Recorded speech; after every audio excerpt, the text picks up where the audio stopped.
الحمد لله نحمده ونستعينه ونستغفره ونؤمن به ونتوكل عليه ونعوذ بالله من شرور أنفسنا ومن سيئات أعمالنا من يهده الله فلا مضل له ومن يضلله فلا هادي له ونشهد أن لا إله إلا الله وحده لا شريك له ونشهد أن سيدنا ومولانا محمدا عبده ورسوله صلى الله عليه وعلى آله وأصحابه وأزواجه وذرياته وسلم تسليما كثيرا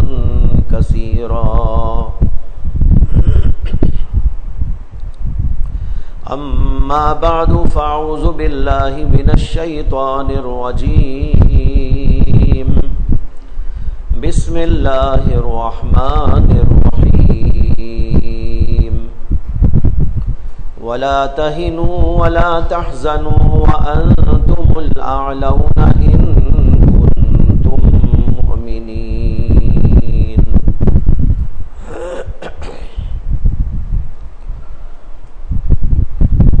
محترم حضرات، بھائیو، بزرگوں، دوستو، گزشتہ جمعہ ایک مضمون شروع کیا گیا تھا جس کا حاصل یہ تھا کہ نبی اکرم صلی اللہ علیہ وسلم نے اور حضرات صحابہ رضوان اللہ تعالی علیہ مجمعین نے جب دین پیش کیا تھا، دین پر استقامت کے ساتھ جمے ہوئے تھے، تو اس وقت بھی اللہ کے نبی کے خلاف اور صحابہ کرام کے خلاف ایک بہت بڑا محاذ قائم کیا گیا تھا۔ کفار کے جاہلی دور کے دلوں میں اسلام کے خلاف ایسے جذبات بھڑک رہے تھے جس کا تصور بھی آج کی دنیا میں مشکل ہے، جبکہ وہ لوگ اللہ کے نبی علیہ الصلوۃ والسلام کو آپ کے اسلام پیش کرنے اور نبوت بھی پیش کرنے سے پہلے الصادق الامین کے نام سے یاد کرتے تھے اور آپ کی بڑی تعظیم کرتے تھے، تکریم کرتے تھے۔ لیکن جو ہی اللہ کے نبی علیہ الصلوۃ والسلام نے نبوت کا دعویٰ کیا، اسلام کو پیش کیا، ایمان کو پیش کیا اور بتوں اور شرک اور کفر کے خلاف آواز اٹھائی، وہیں سے ایک بہت بڑا محاذ اسلام کے خلاف تیار ہوا، جس کی تھوڑی سی تاریخ مختصر طور پر میں نے آپ کے سامنے ذکر کی کہ اللہ کے نبی علیہ الصلوۃ والسلام کے لیے چلنا پھرنا دشوار ہو گیا، حضرات صحابہ کے لیے چلنا پھرنا دشوار ہو گیا، اور لوگوں نے اللہ کے نبی علیہ الصلوۃ والسلام کے خلاف اور اسلام کے خلاف باڑ لگانے کے لیے مختلف انداز سے اسلام کو اور نبی اکرم صلی اللہ علیہ وسلم کو بدنام کرنے کی کوشش شروع کر ڈالی۔ کبھی تو انہوں نے کہا کہ بہت بڑے شاعر ہیں، لیکن لوگوں نے کہا کہ شاعری ہم جانتے ہیں کہ شاعری کسے کہتے ہیں۔ لوگوں نے دیکھا تو سمجھ میں آیا کہ یہ تو شاعری نہیں ہے، شاعری کا انداز الگ ہوتا ہے، لیکن یہ کلام جو محمد الرسول اللہ صلی اللہ علیہ وسلم پیش کرتے ہیں یہ تو شاعری سے بالکل جدا اور الگ ایک قسم کا کلام ہے۔ لوگوں نے کہا کہ پھر بیٹھو اور مشورہ کرو، اگر شاعری والی بات ہماری چلتی نہیں تو ہم کچھ اور پروپیگنڈا کریں گے محمد صلی اللہ علیہ وسلم کے خلاف اور اسلام کے خلاف۔ چنانچہ دوبارہ میٹنگ کی اور لوگوں نے کہا کہ ہم اب ان کو شاعر نہیں ساحر کہا کریں گے، لوگوں میں پروپیگنڈا کریں گے، لوگوں میں اس بات کا اشتہار کریں گے کہ محمد بہت بڑے جادوگر ہیں، جو ان کے قریب جاتا ہے اس کے اوپر وہ جادو کر دیتے ہیں۔ لوگ آتے تھے اللہ کے نبی علیہ الصلاۃ والسلام کے پاس اور متاثر ہوتے تھے آپ کے کلام سے، آپ کی تعلیمات سے، آپ کے اخلاق و کردار سے، آپ کے چہرے مہرے سے، آپ کی باتوں اور آپ کے انداز سے، اور اسلام کے قریب اور پھر اسلام ہی میں داخل ہو جاتے تھے۔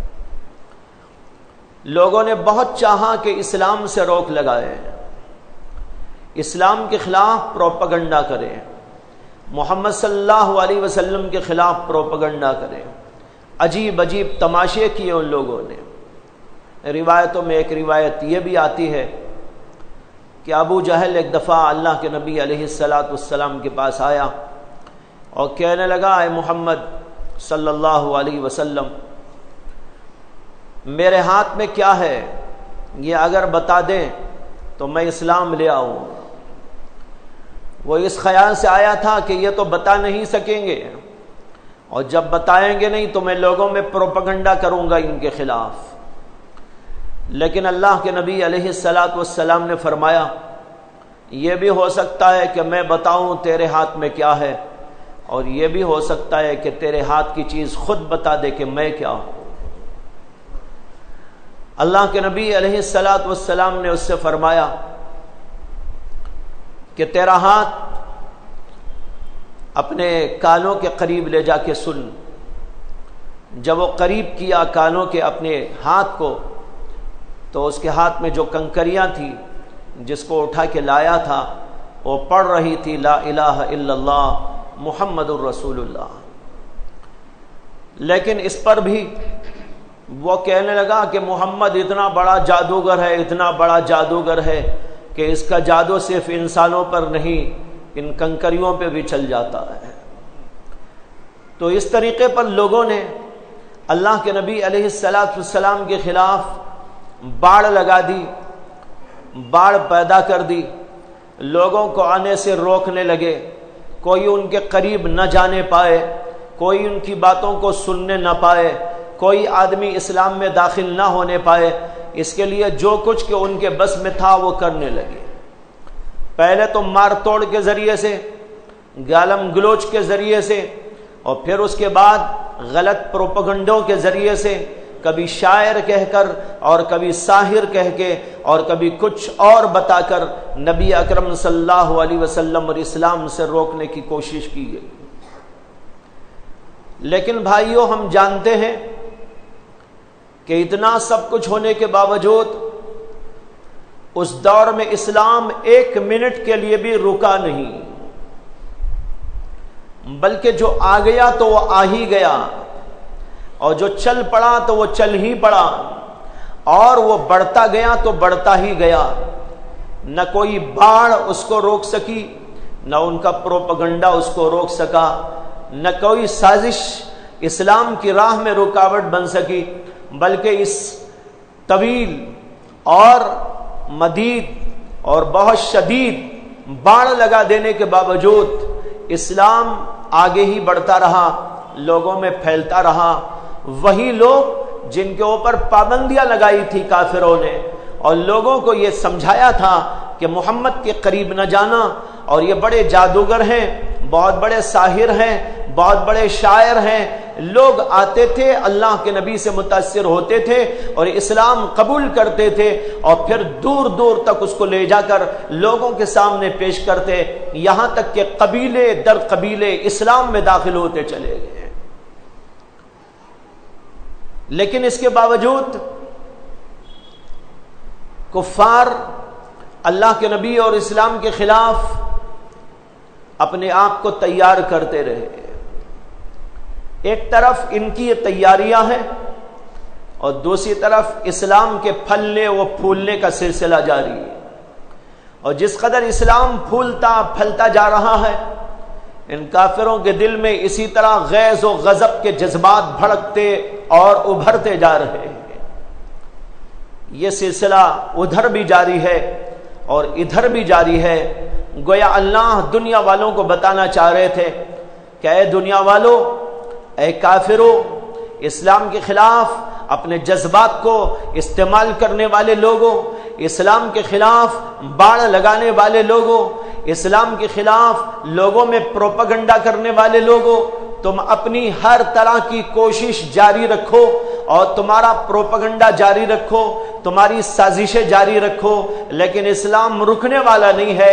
اسلام تو یہ بڑھنے کے لیے آیا ہے، بڑھتا ہی چلا جائے گا۔ چنانچہ اللہ نے اسی طرح دکھایا لوگوں۔ پھر وہ دور آیا کہ لوگوں کی طرف سے انتہائی سخت ظالمانہ کارروائی مسلمانوں اور اسلام کے خلاف ہونے لگی، تو کچھ صحابہ کرام پریشان ہوئے۔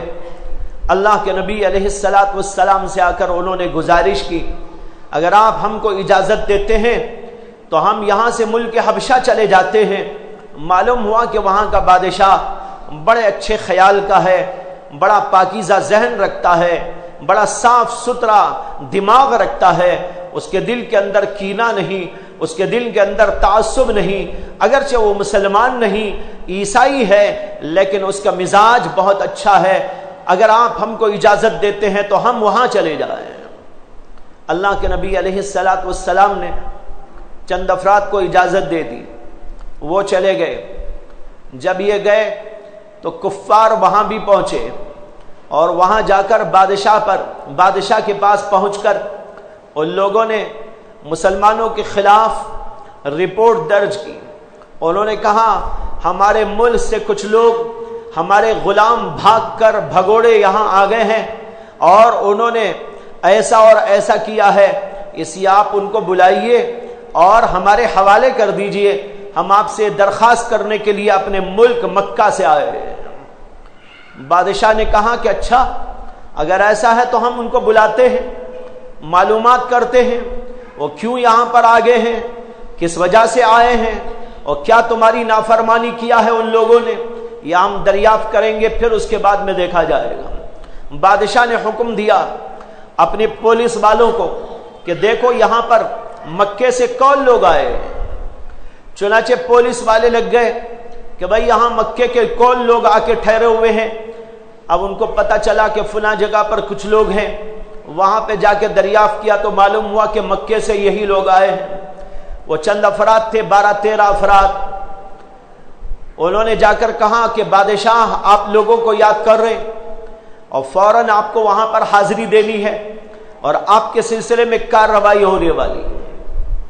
صحابہ جو موجود تھے انہوں نے کہا کہ ہم میں سے ایک آدمی کو متکلم بنا دیا جائے، وہ ہماری طرف سے گفتگو کرے۔ لوگوں نے کہا کہ اس کے لیے سب سے بہترین ذات حضرت سیدنا جعفر ابن ابی طالب کی ہے، جن کو جعفر طیار کہا جاتا ہے۔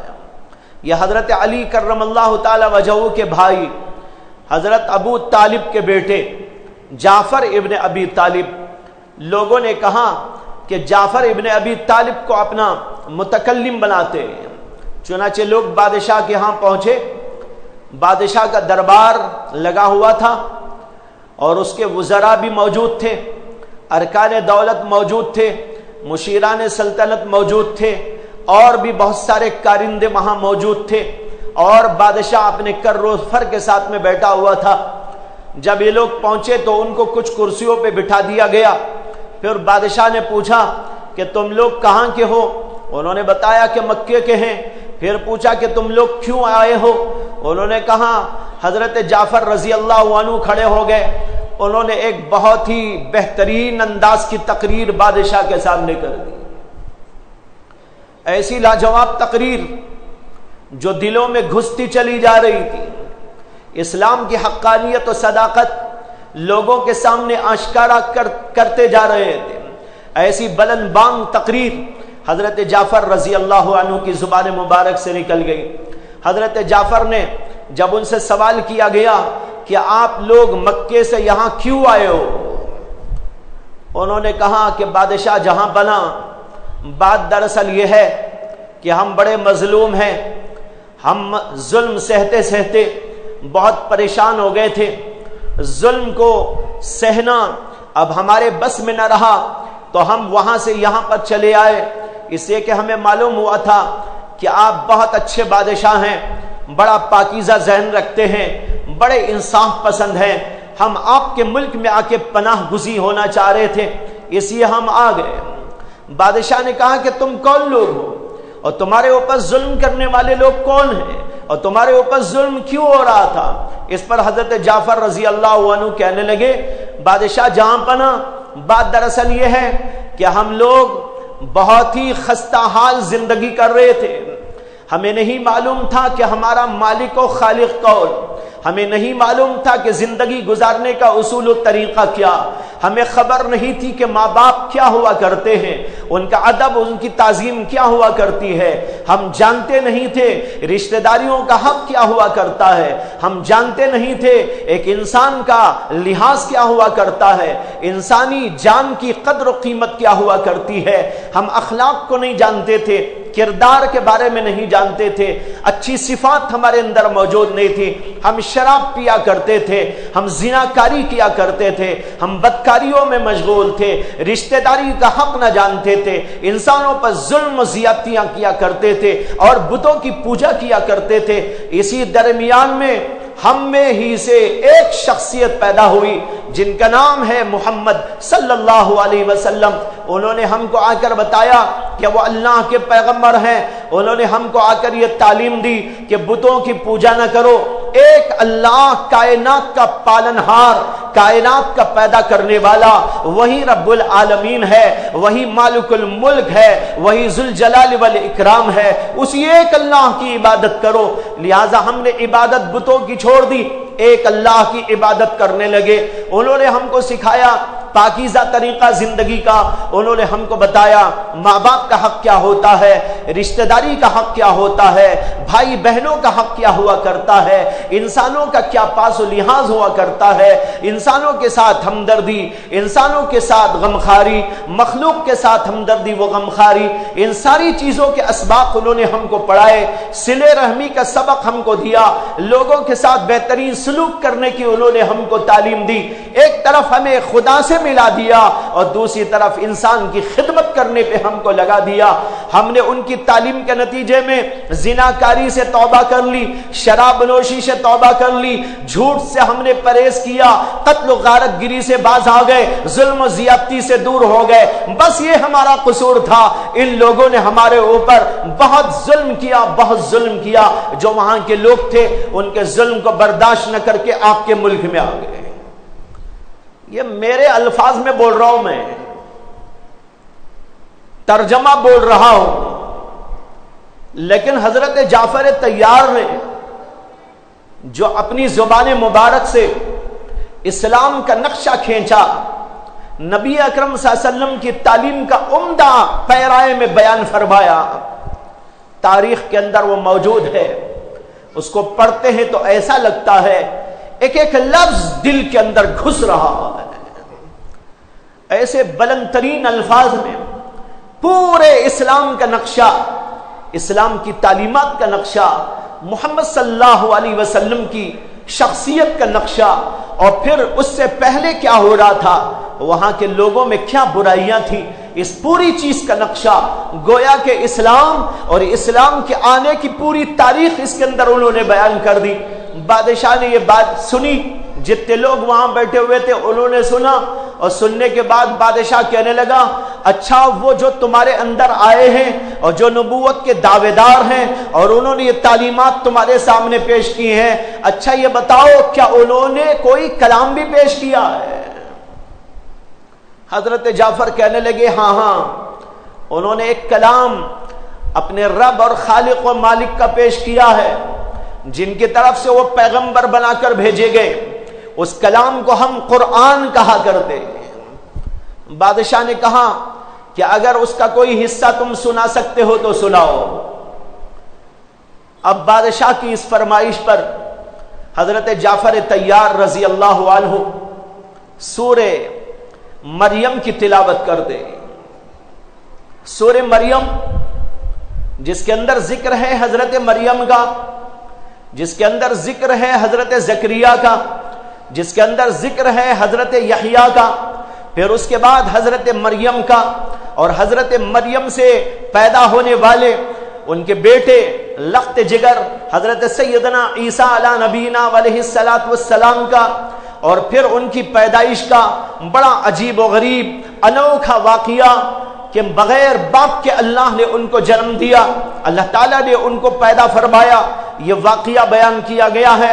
اور پھر ان کے بارے میں جو لوگ غلط فہمی میں مبتلا ہوئے، یہودی لوگ کہنے لگے یہ تو غلط قسم کی اولاد ہے، حرامی اولاد ہے نعوذ باللہ، اور دوسری طرف ان کے بارے میں عیسائیوں کا جو رجحان تھا کہ وہ ان کو خدا کا بیٹا کہہ کر ان کی بڑائی و عظمت میں ان کو خدا کی طرح قرار دینے لگے تھے۔ اللہ نے آگے چل کر دونوں کی نفی اور دونوں کے بارے میں بتایا یہ بھی غلط کار اور یہ بھی غلط کار، بلکہ حضرت سیدنا عیسیٰ علیہ الصلاۃ والسلام اللہ کے بندے تھے اور اللہ کے رسول تھے، اللہ نے ان کو رسول کے مقام پر فائز فرمایا تھا۔ یہ پورا تذکرہ ان آیات کے اندر موجود ہے۔ حضرت جعفر طیار رضی اللہ عنہ نے سورہ مریم پڑھ کے سنانی شروع کر دی۔ سورہ مریم کا انتخاب کیوں کیا؟ سورہ مریم کا انتخاب انہوں نے اس لیے کیا کہ حبشہ کا وہ بادشاہ جس کا نام اسحمہ، بعض روایتوں میں اسمہا ہے، بعض روایتوں میں اسحمہ ہے، اسحمہ زیادہ صحیح ہے۔ نجاشی ہر اس بادشاہ کو کہتے تھے جو ملک حبشہ میں بادشاہت کیا کرتا تھا، نام اس کا تھا اسحمہ۔ تو وہ اسحمہ بادشاہ کہنے لگا کہ سناؤ، چونکہ وہ تھا عیسائی مذہب کا، حضرت مریم کو ماننے والا، حضرت زکریا کو ماننے والا اور پیغمبروں کو ماننے والا اور حضرت عیسیٰ علیہ السلام کے دین پر ہونے کا دعوے دار، اس لیے حضرت سیدنا جعفر طیار رضی اللہ عنہ نے سورہ مریم کی آیتیں پڑھ کے سنائی۔ پڑھتے جا رہے تھے یہاں تک کہ بادشاہ رونے لگا۔ بادشاہ ہی نہیں بلکہ جتنے لوگ وہاں بیٹھے تھے سارے کے سارے رونا شروع کر دیے۔ حضرت جعفر طیار کی آنکھوں میں بھی آنسو جاری، اور مسلمان بھی رو رہے ہیں، اور جتنے وہاں پر بیٹھے ہیں وہ سب کے سب روتے جا رہے ہیں۔ اسی کا ذکر قرآن کی اس آیت میں اللہ نے کیا ہے، وَإِذَا سَمِعُوا مَا أُنزِلَ إِلَى الرَّسُولِ تَرَى أَعْيُنَهُمْ تَفِيضُ مِنَ الدَّمْعِ۔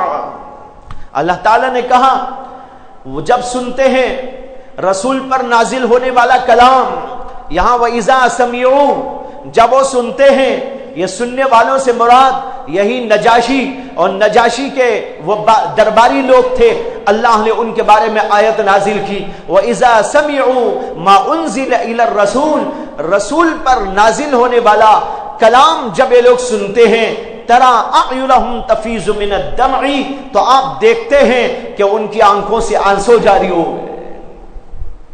تو بادشاہ رو رہا تھا، سارے لوگ رو رہے تھے، بات ختم ہو گئی، بادشاہ کی زبان سے نکلا یہ کلام جو تم پڑھ کر سنا رہے ہو، میرا اندازہ یہ ہے یہ اسی مصدر سے نکلا ہوا ہے، یعنی اسی ذات سے نکلا ہوا کلام ہے جس سے کہ عیسیٰ پر نازل ہونے والی انجیل نکلی، اس لیے کہ وہ بھی اللہ نے نازل کیا، یہ بھی اللہ نے نازل کیا۔ جس ذات نے انجیل کو نازل کیا، توریت کو نازل کیا، اسی نے اس کو بھی نازل کیا۔ بادشاہ کو یقین آ گیا۔ اس کے بعد وہ تو مسلمان بھی ہو گئے تھے، انہوں نے اللہ کے نبی علیہ السلام کو کچھ تحائف بھی بھیجے تھے، اور پھر جب ان کا انتقال ہوا تھا، نبی اکرم صلی اللہ علیہ وسلم تو تھے مدینے میں، انتقال ہوا نجاشی بادشاہ کا حالت اسلام کے اندر ملک حبشہ میں، اللہ کے نبی علیہ السلام پر وحی نازل ہوئی اور آپ کو بتایا گیا کہ بادشاہ کا انتقال ہو گیا نجاشی کا۔ اللہ کے نبی نے حضرات صحابہ میں اعلان کیا کہ بہت اچھا آدمی، ایک بہت ہی بھلا انسان دنیا سے رخصت ہو گیا، وہ نجاشی بادشاہ ہے، چلو اس کی ہم نماز جنازہ پڑھتے ہیں۔ اللہ کے نبی نے اعلان کیا اور نماز جنازہ پڑھنے کے لیے آپ ایک علاقے میں تشریف لے گئے، یعنی کھلی فضا میں تشریف لے گئے، جہاں پر شاید نماز جنازہ پڑھی جاتی تھی، یا کوئی مصلی تھا، مصلی کہتے عیدگاہ، وہاں پر تشریف لے گئے۔ مصلی کا لفظ بخاری کی حدیث کے اندر موجود ہے۔ تو وہاں پر تشریف لے گئے اور اللہ کے نبی علیہ الصلوۃ والسلام نے 4 تکبیریں کہہ کر ان کی نماز جنازہ پڑھی۔ اسی حدیث سے ایک مسئلے میں اختلاف پیدا ہوا علماء اور ائمہ کے درمیان میں کہ غائبانہ نماز جنازہ پڑھ سکتے ہیں کہ نہیں۔ غائبانہ نماز جنازہ، نجاشی کا انتقال ہوا ملک حبشہ میں، اور اللہ کے نبی علیہ الصلوۃ والسلام نماز جنازہ پڑھ رہے ہیں مدینۃ المنورہ میں۔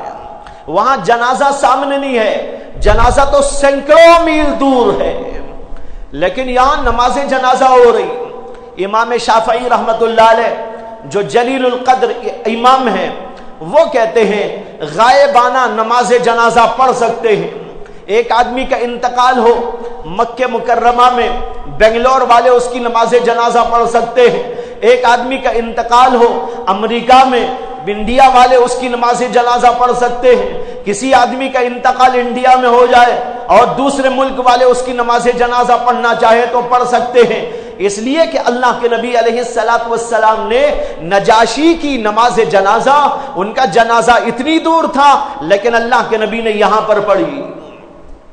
یہ امام شافعی کا مسلک ہے، لیکن دیگر ائمہ کہتے ہیں نماز جنازہ کے صحیح ہونے کی شرط یہ ہے جنازہ سامنے ہونا چاہیے۔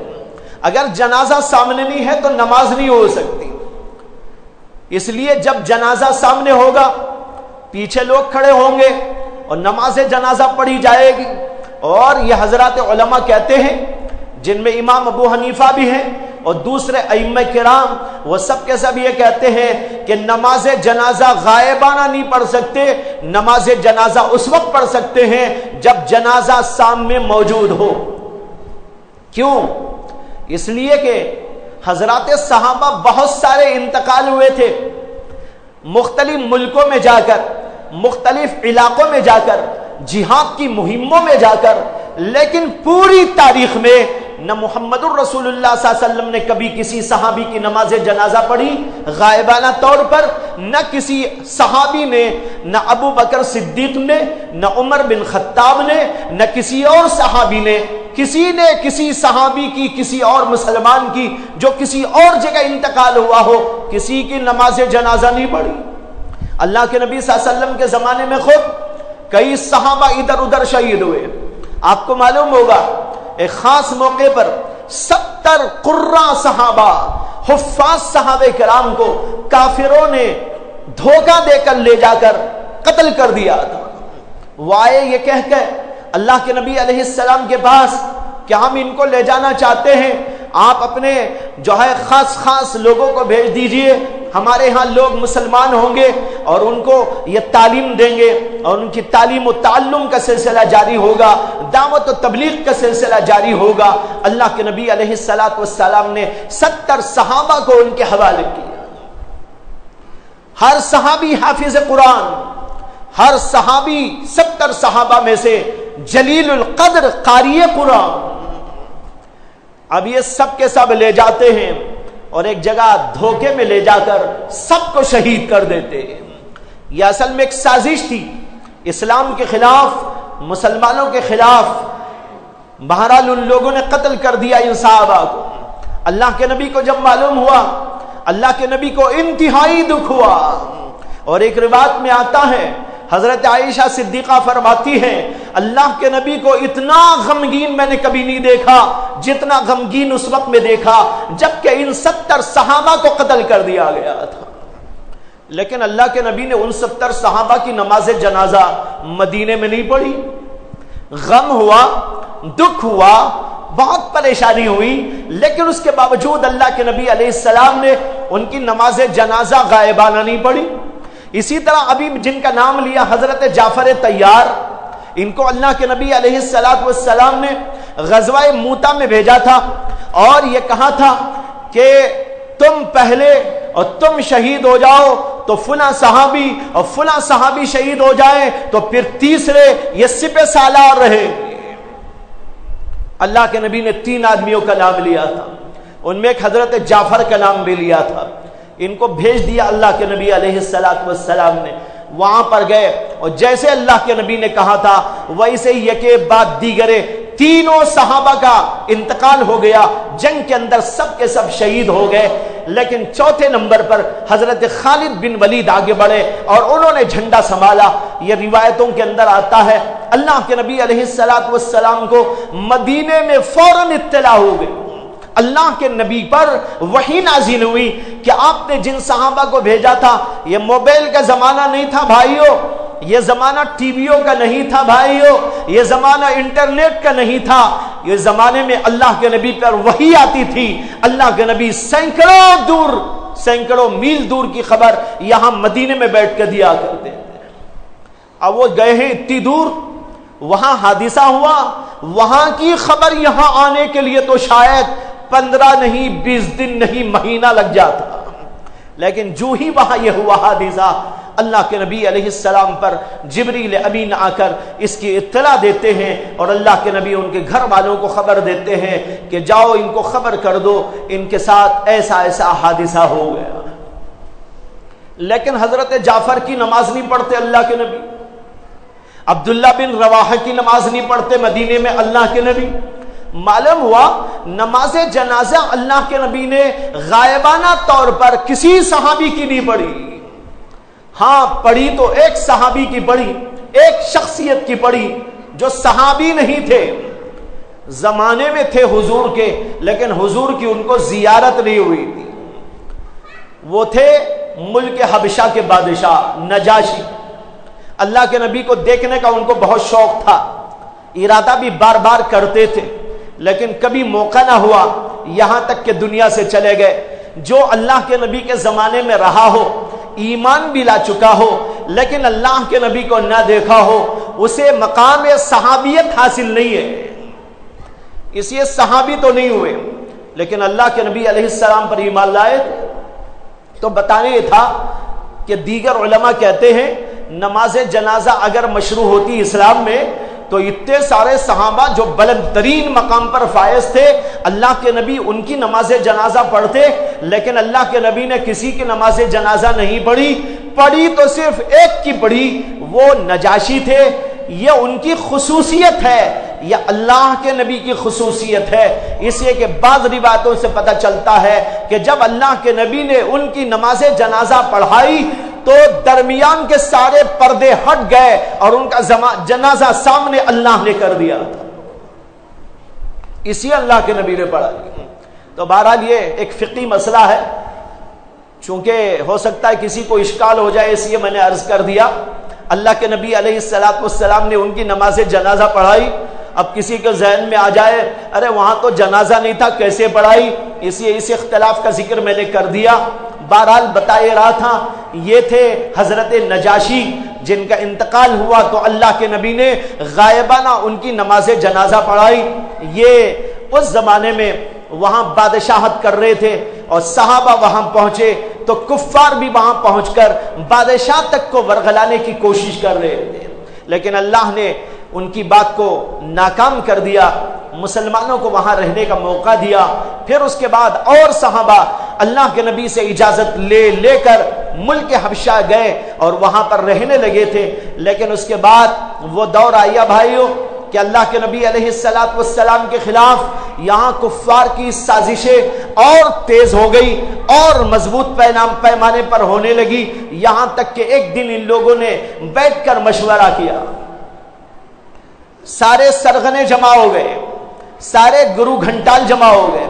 ان کا مقصد آج یہ تھا کہ آج فائنل دن ہے ہماری تاریخ کا. کہنے لگے کہ آج تو جو کچھ کرنا ہے فائنل ہے. کیا فائنل کرنا ہے؟ فائنل یہ کرنا ہے کہ محمد صلی اللہ علیہ وسلم کو قتل کر ہی دینا ہے، اسلام کو آج مٹا ہی دینا ہے، چپے چپے سے اس کا نام ختم کر دینا ہے.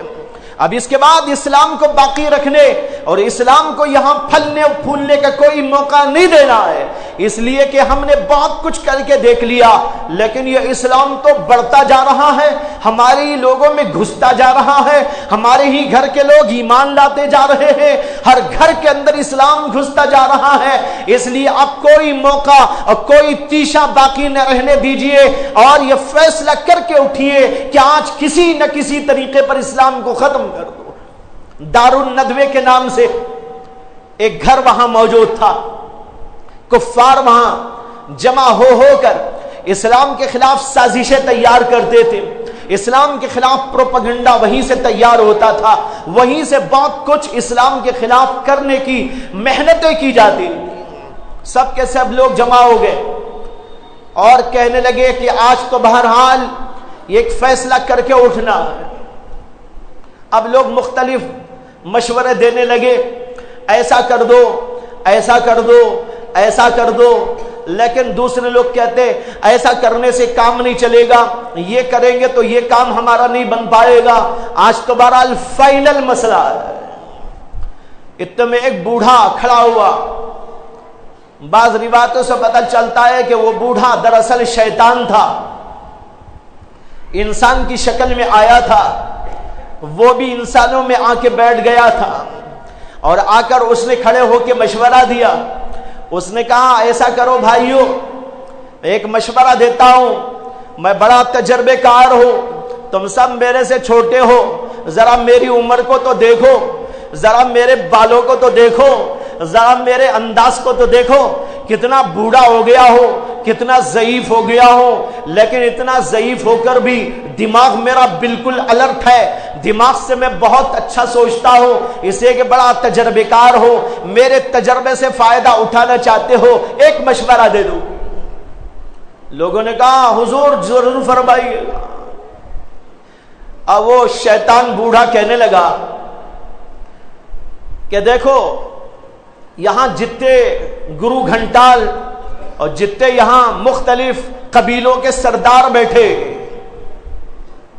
ہر سردار اپنے اپنے قبیلے کے نوجوانوں کو لے کے آئے اور محمد صلی اللہ علیہ وسلم کے گھر کا رات میں محاصرہ کر لو، اس میں ہر خاندان کا آدمی رہے، اگر ایک خاندان کا ہوگا تو پھر مسئلہ ہے، لیکن ہر خاندان کے ہوں گے، ہر قبیلے کے لوگ اس میں ہوں گے، تو پھر تو کسی کے اوپر کوئی جو ہے بات نہ بن سکے، اس لیے سب کو جوڑ لیا جائے، سارے قبیلوں کے نوجوان جمع ہو جائے اور اللہ کے نبی محمد صلی اللہ علیہ وسلم کے گھر کا محاصرہ کر لیا جائے، اور جو ہی وہ فجر کی نماز کے لیے نکلتے ہیں اس وقت ایک دم سب کے سب مل کے ان کو مار دیں۔ یہ تھا آخری فیصلہ ان لوگوں کا، لیکن انہیں خبر نہیں کہ یہ ان کا آخری فیصلہ آسمانوں سے ہو رہا ہے۔ یہ سوچ رہے ہیں کہ ہم اسلام کا آخری فیصلہ کرنے جا رہے ہیں، محمد صلی اللہ علیہ وسلم کا آخری فیصلہ کرنے جا رہے ہیں، اس لیے سب جمع ہو کر شیطان کی بات کے اوپر لبیک کہتے ہیں۔ اس کے بعد اسی طرح اپنے گھروں کو پہنچتے ہیں، ہر محلے کے لوگ، ہر قبیلے کے لوگ اپنے اپنے قبیلے کے نوجوانوں کو جمع کرتے ہیں اور ان کے سامنے یہ پروگرام بتاتے ہیں، سب کے سب خوش ہو جاتے ہیں کہ زبردست ہے، بہت زبردست قسم کا یہ جو ہے کارنامہ ہوگا جو آج ہم کر دیں گے، اس لیے سب کے سب اس کے لیے تیار ہو جاتے ہیں، اور جو ہی رات ہو جاتی ہے اور کافی رات گزر جاتی ہے، اس وقت یہ لوگ اللہ کے نبی علیہ السلام کے گھر کا محاصرہ کر لیتے ہیں۔ اللہ کے نبی کو خبر نہیں، اللہ کے نبی اندر ہے، اور اتفاق سے اس وقت میں حضرت علی کرم اللہ تعالی وجہہ بھی اللہ کے نبی علیہ السلام کے ساتھ وہاں موجود تھے۔ جب اللہ کے نبی علیہ السلام گھر میں آ گئے حضرت علی کو لے کر، اور پھر گھر کے معاملات شروع ہونے والے تھے، تب جبریل امین علیہ السلام آتے۔ بھائیو یہاں پر اس بات کو غور سے سمجھنے کی کوشش کریں کہ جبریل اس وقت آتے ہیں جب اللہ کے نبی باہر سے اپنی ذمہ داریوں کو پورا کر کے اپنے گھر میں داخل ہو جاتے اور رات کا کچھ حصہ گزر جاتا ہے. حضرت علی بھی موجود ہے. جبریل امین آتے ہیں اور کہتے ہیں کہ اے محمد صلی اللہ علیہ وسلم، کفار نے آپ کے خلاف اپنے طور سے آخری و انتہائی کوشش کے طور پر ایک پلان بنا لیا ہے، پروگرام تیار کر لیا ہے. آپ کہتے ہیں کہ وہ کیا ہے؟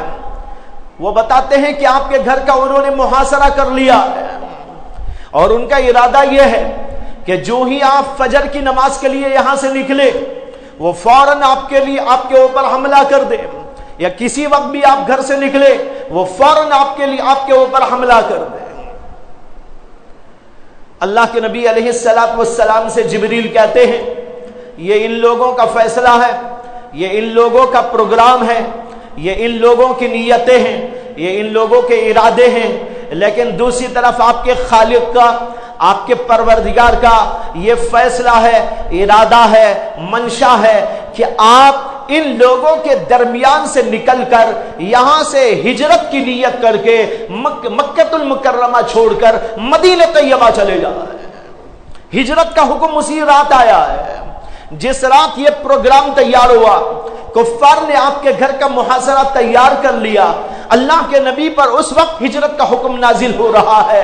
میں آپ سے کہنا چاہوں گا، کیا آپ اس پر سوچ سکتے ہیں کہ اللہ تبارک و تعالیٰ کو اس سے پہلے خبر دینا امکان میں تھا کہ نہ تھا؟ اللہ تو اس سے پہلے بھی دے سکتے تھے خبر. اے نبی آپ باہر ہیں، گھر کو نہ جائیے گا، آپ کے گھر کا محاصرہ ہونے والا ہے، اسی آپ وہیں سے کہیں شارٹ کٹ راستہ دیکھیے گا اور ان لوگوں کے ہاتھ ہی نہ لگیے گا، وہیں سے آپ جو ہے ملک مدینے کو پہنچ جائیے. اللہ چاہتے تو جبریل وہاں بھی آ سکتے تھے جہاں اللہ کے نبی موجود تھے، لیکن جبریل وہاں نہیں آئے. اللہ کے نبی کو چھوڑے رکھا. آپ اپنی ذمہ داریاں پوری کریں، آپ اپنے کام پورے کریں، آپ سب کچھ پورا کرنے کے بعد اپنے گھر میں آ جائے. جب آپ اپنے گھر میں آ گئے، محاصرہ بھی ہو گیا، تب جبریل آ رہے ہیں. اللہ یہ بتانا چاہتے ہیں مسلمانوں کو، اگر ان کا ایمان پختہ ہے، اگر ان کا ایمان کامل ہے، اگر وہ اللہ پر مر مٹنے والے ہیں، اگر ان کے دلوں میں خدا کی محبت جانشی ہے، اگر ان کے دلوں کے اندر خدا کا خوف موجود ہے، تو پھر انہیں کسی سازش سے ڈرنا نہیں چاہیے.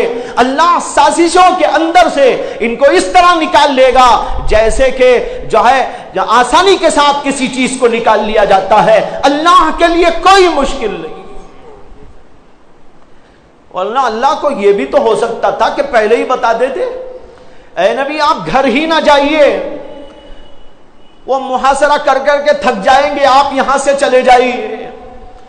اس کے بجائے اللہ کے نبی کو چھوڑ رہے ہیں کہ نہیں آپ جائیے گھر. جب گھر پہنچ جاتے محاصرہ بھی ہو جاتا ہے. محاصرہ ہونے کے بعد جبریل اترتے اور کہتے ہیں کہ آپ کو اب نکلنا ہے. اللہ یہ بتانا چاہتے ہیں کہ دیکھو میں اتنی بڑی قدرت والا، میں اتنی بڑی جلالت والا، میں اتنی بڑی عظمتوں والا، ساری دنیا میرے اختیار میں ہے، ہر ذرہ میرے اختیار میں ہے، جو میں چاہوں وہی ہوتا ہے، جو بندے چاہتے ہیں وہ کبھی نہیں ہوتا. اس کے لیے اللہ نے اللہ کے نبی کو ان کے درمیان سے نکالا. جیسے آپ کو معلوم ہے، اشارہ دیتا ہوں کہ حضرت موسیٰ علیہ السلام جب پیدا ہونے والے تھے، نجومیوں نے کہا بادشاہ کو، فرعون کو، کہ بنی اسرائیل میں ایک بچہ پیدا ہونے والا ہے، وہ آپ کی حکومت سے ٹکر لے گا اور آپ کے محل کی اینٹ سے اینٹ بجا دینے والا. اس نے کہا ایسا ہے تو میں بنی اسرائیل میں کسی بچے کو زندہ ہی نہیں چھوڑوں گا. اب اس کا یہ تہیہ ہے کہ بنی اسرائیل میں جو بچہ پیدا ہوگا اسے میں قتل کرا دوں. اس نے اس زمانے میں 70,000 سے زیادہ بچوں کو قتل کروایا. جو بچہ بنی اسرائیل میں پیدا ہوا اس کو قتل کر دیتے. اس کے لیے ایک مستقل ڈیوٹی لگا کر پولیس والوں کو چھوڑ دیا گیا تھا، جہاں بھی کسی بنی اسرائیلی گھر میں بچہ پیدا ہو، لڑکا پیدا ہو، اس کو قتل کر۔ اس کا ذکر قرآن میں موجود ہے۔ اس نے 70,000 بچوں کو اس زمانے میں قتل کیا۔ وہ 70,000 بچے مقصود نہیں تھے اس کا مقصود تھا وہ بچہ جو بچہ کہ فرعون کے محل کی اینٹ سے اینٹ بجائے گا اور اس کی حکومت سے ٹکر لے گا، وہ بچہ پیدا نہ ہو۔ اس بچے کی خاطر 70,000 بچوں کو قتل کرا دیا۔ لیکن ایک طرف اللہ یہ تہیہ کر چکے تھے، وہ بچہ پیدا ہونا ہے اور اس کو زندہ رہنا ہے، اور زندہ بھی کہاں رہنا ہے؟ اسی بادشاہ کے محل میں زندہ رہنا ہے جو اس کو قتل کرانے کے لیے 70,000 کو قتل کرا چکا ہے۔ دیکھ رہے آپ کیسی ہے اللہ کی طاقت، کیسی ہے اللہ کی جلالت۔ اللہ کہتے ہیں اس بچے کو میں پیدا بھی کروں گا، اس کو باقی بھی رکھوں گا، اور جو فرعون اس بچے کو مارنے کے لیے تہیہ کر چکا ہے، اسی کے محل میں اس کی پرورش کراؤں گا۔ اب یہ تو وہاں قتل کرنا چاہتا، وہ بچہ اسی کے محل میں پل رہا ہے۔ جب بچے پیدا ہوئے، موسیٰ علیہ السلام، اللہ نے کہا ان کی والدہ کے دل میں ڈالا، ایک صندوق میں ان کو بند کر دینا اور سمندر میں اس کو ڈال دینا۔ حضرت موسیٰ کی والدہ کو اللہ نے یہ بھی الہام کیا، اِنَّا رَادُّهُ إِلَيْكَ وَجَاعِلُوهُ مِنَ الْمُرْسَلِينَ، اس بچے کو ہم دوبارہ آپ کے پاس لوٹا دیں گے، فکر نہ کرنا، یہ کہیں جا کے ضائع نہیں ہوگا، سمندر کے تھپیڑوں میں برباد نہیں ہوگا، سمندر کی موجیں اس کو کھا نہیں جائیں گی، بلکہ ہم اس کو باقی رکھیں گے، سمندر کی موجوں میں جا کر یہ باقی رہے گا، اور پھر ہم آپ کی طرف اس کو لوٹا دیں گے۔ وَجَاعِلُوهُ مِنَ الْمُرْسَلِينَ، اور اللہ اس کو مرسلین یعنی رسولوں میں سے بنا دے۔ اب موسیٰ علیہ السلام کی والدہ نے ڈال دیا سمندر میں، اور وہ بہتا بہتا دریائے نیل میں اسی شاخ میں گھس گیا، اسی نہر کے اندر گھس گیا جو شاخ اور نہر بادشاہ کے محل کے اندر جا رہی تھی۔ وہاں پر کچھ چھوکریاں نہا رہی تھی، دھو رہی تھی، کام کاج کر رہی تھی۔ انہوں نے دیکھا کہ نہر کے اندر ایک صندوق آ رہا ہے۔ کیا صندوق ہے؟ اس کو اٹھایا، دیکھا تو اس کے اندر بڑا حسین و جمیل بچہ ہے۔ اللہ کہتے ہیں قرآن میں وَأَلْقَيْتُ عَلَيْكَ مَحَبَّةً مِّنِّي، اے موسیٰ میری اس نعمت کو بھی یاد کرو کہ میں نے اپنی محبت کا پرتو آپ پر ڈال دیا تھا، جو آپ کو دیکھتا تھا پسند کر لیتا تھا۔ وَأَلْقَيْتُ عَلَيْكَ مَحَبَّةً مِّنِّي، یہاں تک کہ لوگوں نے کھولا، دیکھا اتنا اچھا بچہ، سب نے گلے سے لگایا، پیار کیا، پھر اندر محل میں پہنچایا، آسیہ کو دیا، آسیہ کو بھی بہت پسند آیا بچہ، جو فرعون کی بیوی تھی۔ فرعون کی بیوی نے فرعون کے سامنے بچے کو پیش کیا۔ فرعون نے کہا ارے کہیں یہ وہی تو بچہ نہیں جو میری ٹکر لینے والا ہے۔ آسیہ کہنے لگی تمہارا دماغ ہی خراب ہو گیا ہے، ہر وقت اسی کی فکر میں لگے ہو۔ ارے دیکھو کتنا اچھا پیارا بچہ ہے، ہم اسے اپنا بچہ بنائیں گے۔ فرعون کو اللہ نے کوئی اولاد نہیں دی تھی، فرعون کے پاس سب کچھ تھا، اولاد نہیں تھی۔ آسیہ نے کہا کہ اس کو ہم اپنا بچہ بنا لیں گے۔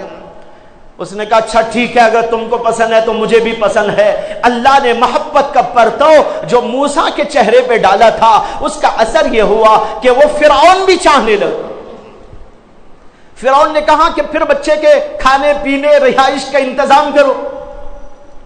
اب جس جو ہے عورت کے بھی چھاتیوں میں بچے کو دے کر دودھ پلانے کی کوشش کی جاتی ہے، وہ بچہ کسی کا دودھ نہیں پیتا۔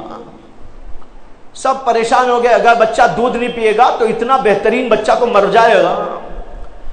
حضرت موسیٰ کی بہن موسیٰ کی والدہ کے کہنے پر ادھر ادھر ٹہلتے ٹہلتے وہ بھی جو ہے فرعون کے محل کے پاس پہنچ گئی، اور جب بچے کا قصہ اندر ہوا تو ایسا وہاں پر کچھ فضا بن گئی تھی کہ باہر اندر سب لوگ آ رہے تھے، جا رہے تھے، ساری پابندیاں ختم کر دی گئی تھی، ایک عجیب سا سما ہو گیا تھا۔ اب موسیٰ کی بہن بھی اندر گھس گئی. موسیٰ کی بہن نے دیکھا کہ بچہ کسی کا دودھ نہیں پیتا. انہوں نے کہا هل ادلکم علی من یکفلہ، ارے مجھے آپ لوگ اجازت دے تو میں ایک ایسی عورت کو لاتی ہوں جس کا یہ بچہ دودھ پی سکے گا. کہا کہ اچھا لے کر آؤ. اب لے کر آئی اپنی ہی والدہ کو، موسیٰ کی والدہ کو. اور وہ بچے کو دیتے ہی بچہ خود بخود دودھ پینے لگا ماں کی چھاتیوں سے. فرعون کو شک ہو گیا اور لوگوں کو بھی شک ہو گیا کہیں کوئی چال تو نہیں ہے یہ. ماں سے کہا اچھا تم اس کو دودھ پلا سکتی ہو، ہمارے محل میں رہ جاؤ، ہم اتنی تنخواہ آپ کو دے دیں گے. ان کی ماں نے کہا نہیں میرے پاس فرصت نہیں ہے. اللہ نے ان کے دل میں ڈالا کہ اب ایسا کہو. کہا کہ نہیں مجھے تو فرصت نہیں، میرا شوہر ہے، میرے بچے ہیں، بہت ذمہ داریاں ہیں، میں اس بچے کے لیے اپنا گھر بار کو چھوڑ کے نہیں آ سکتی، معاف کیجئے گا، یہ تو نہیں ہو سکتا. تب لوگوں کو سمجھ میں آیا کہ یہ نہیں کچھ نہیں ہے. بادشاہ نے کہا اچھا چلو آپ یہاں نہیں آتی تو پھر آپ کی خاطر ایک جگہ گھر بنا کر آپ کی ساری فیملی کو ہم رکھ دیں گے، تنخواہ بھی دیں گے، منہ مانگی تنخواہ دیں گے، بچے کی ساری ضروریات کے لیے سب کچھ وہاں فراہم کیا جائے گا، وہاں تم رہ کر دودھ پلا دو ہمارے بچے کو. انہوں نے کہا ایسا ہے تو ٹھیک. اب بادشاہ نے ان کے لیے بڑا اچھا مکان بنایا، ضرورت کی چیزیں مہیا فرما دی، سب کچھ ہو گیا. اب وہاں موسیٰ علیہ السلام اپنی ہی ماں کے پاس رہ کر دودھ پینے لگے. اور پھر اس کے بعد جب بچہ ذرا بڑا ہوا بادشاہ کے محل میں لا کے چھوڑ دیا گیا. اب بادشاہ کے محل میں وہ بچہ پل رہا ہے. کون سا بچہ پل رہا ہے؟ جس کے بارے میں فرعون یہ سوچا ہوا تھا اس بچے کو دنیا میں پیدا ہونے نہیں دینا ہے، جو پیدا ہوگا تو اس کو قتل کرا دینا. یہ ہے میرے مالک و خالق کی طاقت. دنیا کی طاقت اللہ کی طاقت سے ٹکر لیتی ہے، پاش ہو کے رہ جاتی ہے. دنیا کی سازشیں اللہ تبارک و تعالیٰ کے مکر سے اگر ٹکر لینا چاہتی ہیں اللہ کے سامنے سارے مکر فاش ہو جاتے ہیں. وَمَكَرُوا وَمَكَرَ اللَّهُ، یہ اللہ کی طاقت کا بیان. بہرحال وقت بہت ہو گیا، بات ابھی پوری نہ ہو سکی. بات جو چل رہی تھی وہ یہ ہے کہ سازشوں کا ایک جال بچھایا گیا تھا اسلام کے خلاف، مسلمانوں کے خلاف، یہاں تک کہ اسلام کو ختم کر دینے کے لیے آخری طور پر یہ کوشش کی گئی کہ محمد صلی اللہ علیہ وسلم کو آج قتل کر کے ہی چھوڑا جائے. اس کے لیے پوری تیاریاں ہو گئی، لیکن اللہ کو بچانا تھا تو کوئی آپ کے اوپر حملہ نہیں کر سکا. بات یہاں تک آئی. اس کے بعد کے حالات اور واقعات اور اس سلسلے میں جو نتائج مجھے مرتب کرنے ہیں اس کا انشاءاللہ تفصیلی بیان اگلے ہفتے کروں گا. وآخر دعوانا ان الحمدللہ.